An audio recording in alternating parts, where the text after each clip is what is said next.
najbliższy okres czasu.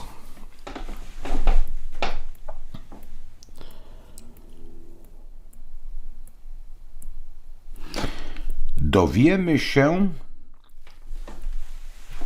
3-4 doby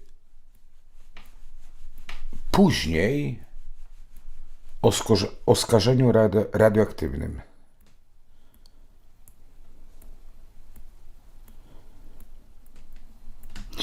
W wyniku sabotażu będzie skażenie radioaktywne. To nie, że będzie zrzucona bomba jądrowa w tym okresie, tylko sabotaż spowoduje skażenie radioaktywne. My się dowiemy o tym 3-4 dni później.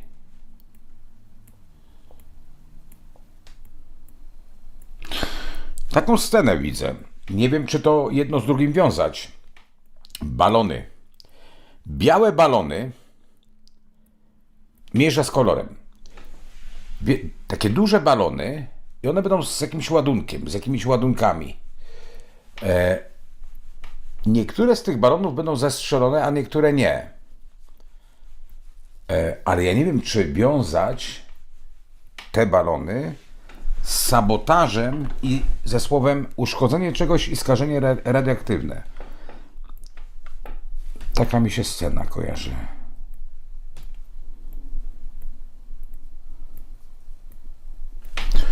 I masowe ucieczki ludzi z pewnych terenów.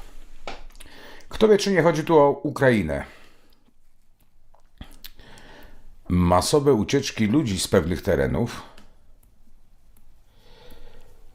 i ludzie, którzy chcą przejść granicę naszą, ale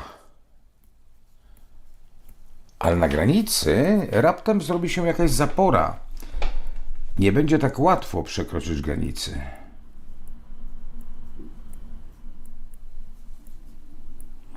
Ludzie też będą uciekali na Białoruś z Ukrainy. Przez to, że tu będzie jakaś zapora.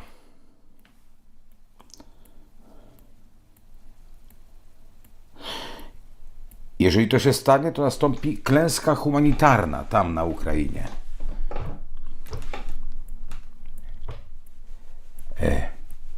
Obojętnie od prób rozmów pokojowych z Izraelem, wojna na Bliskim Wschodzie jest nieunikniona. Jeżeli się to wydarzy na Ukrainie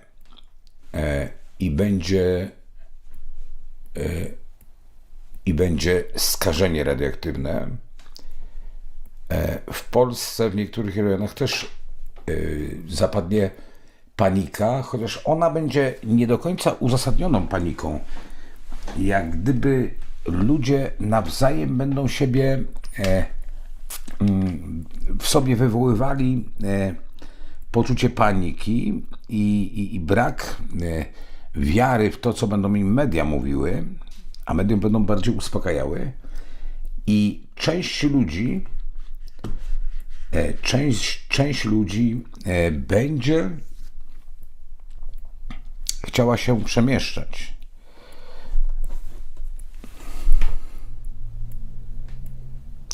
Jeżeli to będzie uszkodzona elektrownia, to ona będzie bardzo mocno uszkodzona.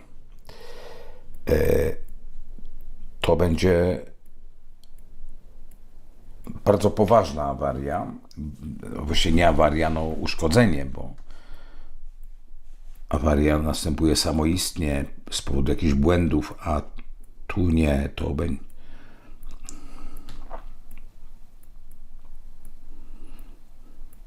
Nie wiem, czy w takiej elektrowni jest jeden reaktor, czy więcej, ale powiedzmy, jeżeli będą 4 reaktory, to 3 będą uszkodzone, 1 nie.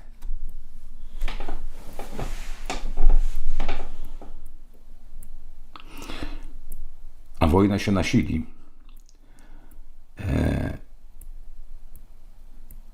Będzie o wiele brutalniejsza w czasie, kiedy będzie skażenie.